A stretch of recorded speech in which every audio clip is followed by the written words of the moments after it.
Hello. I just had to restart Instagram. Had to close it and restart it because I didn't have a live option, so that was weird. Hello, friends. Hello, Bobby. Are you eating cereal again this morning, my friend? Is this your morning ritual now? Is watch hey Hadley, watch Seedfolks and have some breakfast. Hey Ash. Miss Kerner is here as well. Hello, Miss Kerner.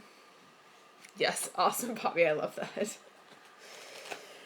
Oh, my friends, it is beautiful and sunny out today. I'm a little bit blinded. There's a window in my kitchen, right past where my computer is. And I'm a little bit blinded by the sun. It's reflecting off of the snow and it's a lot going on. So if I don't see something here, maybe I'm gonna turn my brightness. Sorry, just trying to turn the brightness up. Okay. Hello. So we might as well get started. Like I told you yesterday, we are reading Leona today, who is one of my favorite characters, which I feel like I say about half the characters in this book, but you know what? You're allowed to like a lot of things, I guess. So we will do Leona today. I have posted our Wendell quiz and our Gonzalo quiz. They are in my stories right now, and I will throw them in my highlights after they leave my stories or while they're still in my stories or whatever. Tomorrow I will not be able to do this at 9:30, so I'll do it probably 10:30, I'm gonna say, or 11. I will decide later today, and I will post that on my feed so you know. I'll post it on my feed and in my story. Because I have a meeting at 9 and I can't really reschedule that because I wasn't in charge of scheduling it. So tomorrow we will not be at 9:30. It'll be either 10 or 10:30. And I'm writing this down so I don't forget to tell you later. All right, cool. Off we go. So today is Leona. Again, I have scribbles in my book from this teacher, Mrs. Mays. Wait, how can you read it? It's probably backwards for you. Anyway, that says Maislin, who was my 7th grade English teacher when I taught at the school in Hudson. I inherited some of her books, apparently. So she has scribbles all over here, which was really helpful to me, actually. So, Leona. All right, here we go, kids, coming in hot. Mama believed in doctors, but not Granny. Not even if they were black. So Leona herself is black, is why she says that. Why do you always scribble in your book? Bobby wants to know why I always scribble in my book. Bobby, my book is how I get things done.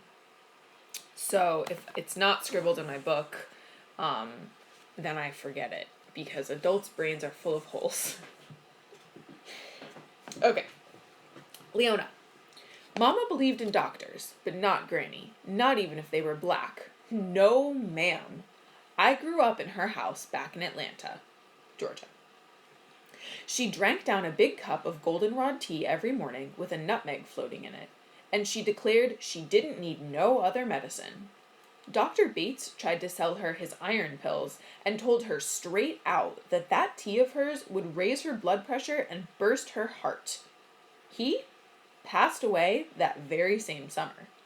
Next doctor said it would give her brain fever. He died on his 50th birthday. I believe right during the party. Had him a real nice funeral later. Granny lived to 99 by her count. She kept a scrapbook with the obituaries of all the doctors she outlived and could recite the list of names by heart, like a chapter out of Genesis. So a few things. This here is pretty ironic, right? So irony, once again, being something that's how a situation departs from what's expected. So you would expect that if the doctor's telling her that this is going to kill her, that it would, because generally doctors know.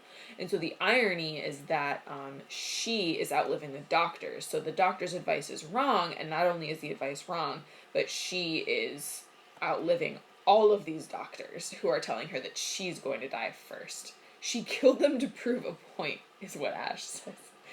Yes, obviously. I don't think that she killed them, but yes, it does clearly prove a point, and I'm assuming that was a joke, but yes. Alini, what is up, my friend?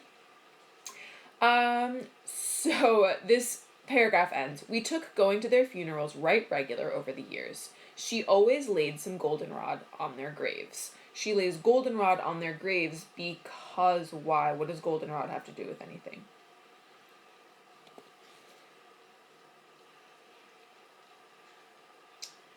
So goldenrod is the tea that she drinks every morning,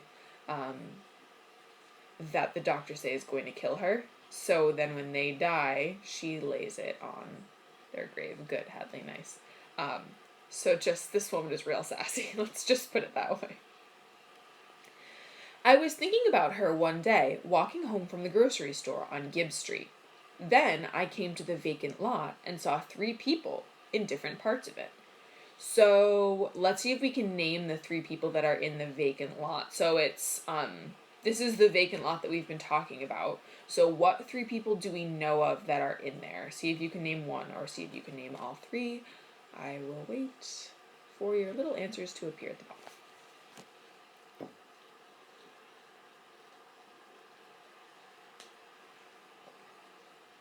Who are the 3 people that we know are going to be in the garden? So far, the chapters that we've read are...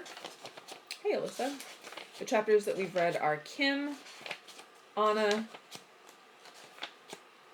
Wendell, and Gonzalo. But Gonzalo's chapter wasn't really about Gonzalo. It was more about Tiowan. Yes, so Ash has said Wendell is one of the people in the community garden, so that's 1. Good, Bobby.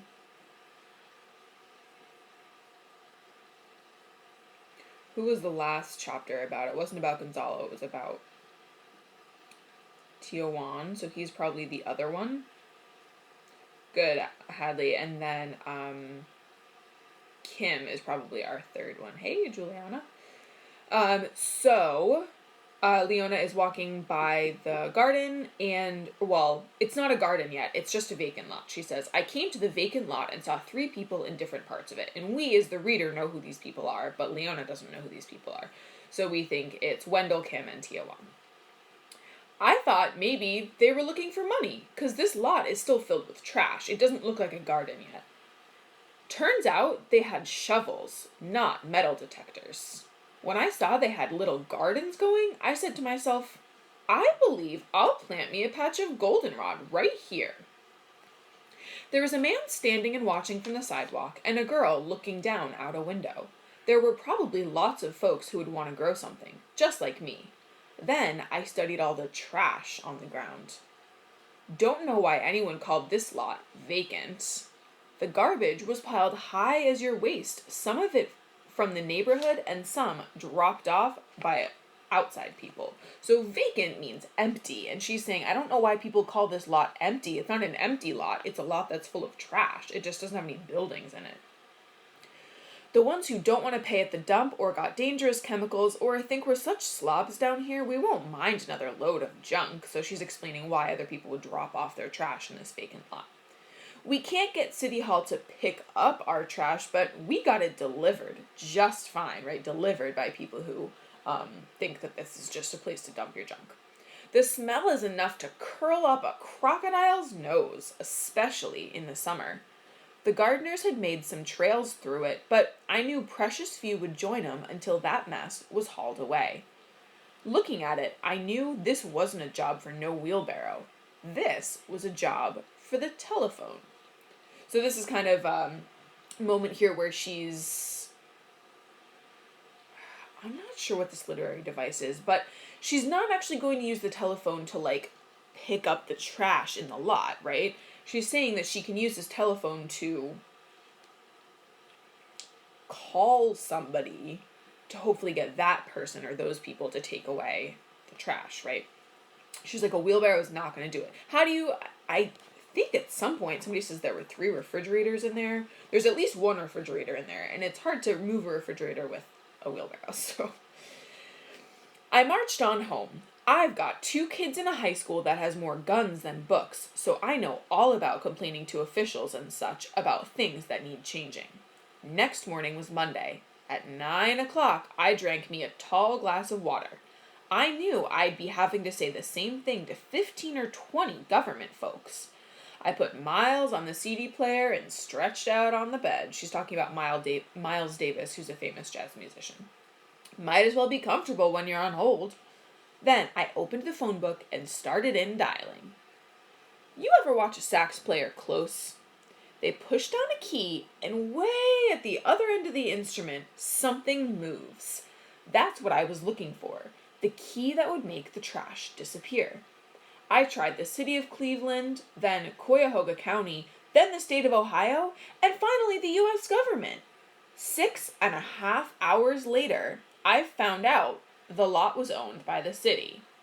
But the people running Cleveland don't usually come down here unless they take a wrong turn on the freeway. You can't measure the distance between my block and City Hall in miles. I like that line. You can't measure the distance between my block and City Hall in miles. The idea here, and feel free to put your own idea in the comments. So, of course you can measure the distance between her block and City Hall in miles, but she's talking about something greater. She's speaking metaphorically here, right? You can measure the distance in miles, but even more, she's saying the people from City Hall, who tend to be the rich people who are, thank you, Poppy, tend to be the rich people who are able to get things done and have things their way and don't have to deal with things like gross, empty, vacant lots with lots of trash in them. Those rich people don't ever come down to her end of town. So it's like the idea is that they're even further apart than could possibly be measured in miles. They're further apart in like class structure, and because the people who live in Leona's neighborhood tend to be poorer, so they're further apart in like their experience of the world. And anyway, I love that line. You don't have to. I think it's brilliant. So it's like segregation, sort of. Yes. Oh, hey, Vince. I didn't see you pop in. Yeah, so it is like segregation. It's not an accident that most of the characters in this book are Black or Hispanic or immigrants. Kim is Vietnamese, right? Yes. Okay. So yeah, exactly. It's like segregation. We have our immigrants and our people of color living in this section of town, and then we have all the City Hall people who are running things living in a different section of town. Awesome. Just the same, I kept working on it the next day. That Citizens Information Center told me to call the public health department. They sent me to someone else. They're all trained to be as slippery as snakes, and to be out to lunch, to not return messages, and to keep folks on hold until they get gray and die. I had the feeling I was getting farther from the key I needed instead of closer. So again, she goes back to the metaphor of the saxophone with the key that she's trying to press, right, to make something happen way down the other end. Okay. Then on the third day, I thought on it. When people talk to you on the phone, you're nothing but a voice. And when you're on hold, you're not even that. I had to make myself real to them. So instead of being on the phone, how could she make herself real with these people? That morning, I took a bus downtown and walked into the public health department, told about the trash all over again to this dolled up receptionist. Let her see me up close and personal and hear me loud and clear. She just told me to sit down with the others waiting. I did. She's going to protest. Then I opened the garbage bag I had picked up in the lot on my way. The smell that came out of it made you think of hog pens and maggots and kitchen scraps from back when Nixon was president. It was amazing how quick people noticed it, including the receptionist. It's even more amazing how quick I was called in to have a meeting with someone. I was definitely real to them now. I brought that bag along with me into the meeting to keep it that way.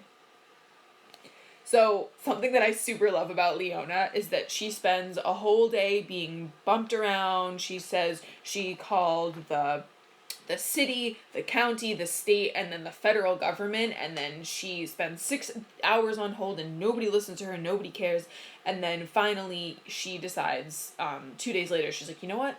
I'm just gonna go down there. I'm gonna bring my trash, I'm gonna make it real, I'm gonna make my problem their problem, and what do you think happens as a result of this?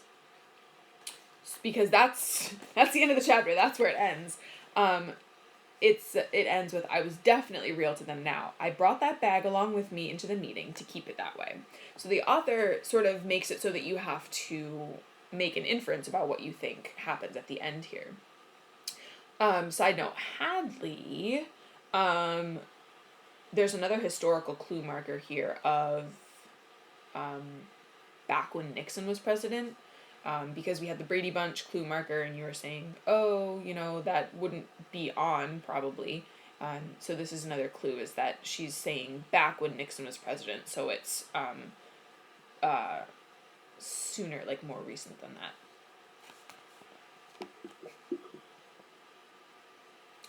So what happens here? Yes, hi friends. What happens because of this meeting? You should make an inference. 70s. All right, thanks, Ash. Does Leona get this problem solved? Does she not get listened to? What do we know about her as a person that can tell us how far she's going to go and where she's willing to stop here?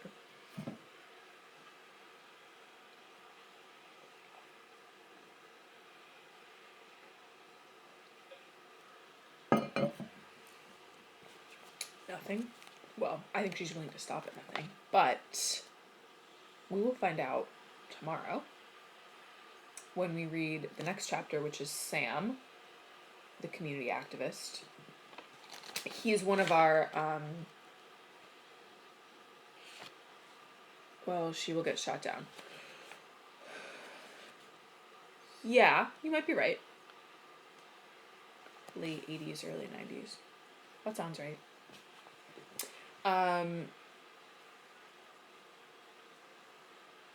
Okay, we'll talk about it tomorrow then. We will talk about it tomorrow because we will get our answer tomorrow, when we read Sam, which is a slightly longer chapter than our other chapters. Yeah. So, my friends, I'm going to wrap it up for today. I need to keep these a little bit shorter because I can only post for so long on my feed. So interesting, Hadley. So Hadley is saying she's thinking that it's the late 80s or the early 90s, because CDs came out in the 70s and Nixon was president in the... Sorry, I always missed that section in my U.S. history classes. We never got that far. Anyway, someone's going to look that up for me and let me know either today or tomorrow. Sorry for anyone who's watching. Thanks, Mom. Okay. So we will place this in history. We will read Sam tomorrow. We will find out the outcome of Leona's time in city government. I think Ash, I think you're right. Vince, I hear what you're saying. But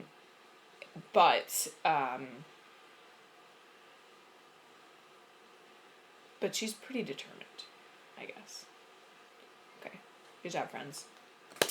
Okay, so recap tomorrow, we will read Sam. It will probably be at 10:30 is what I'm thinking.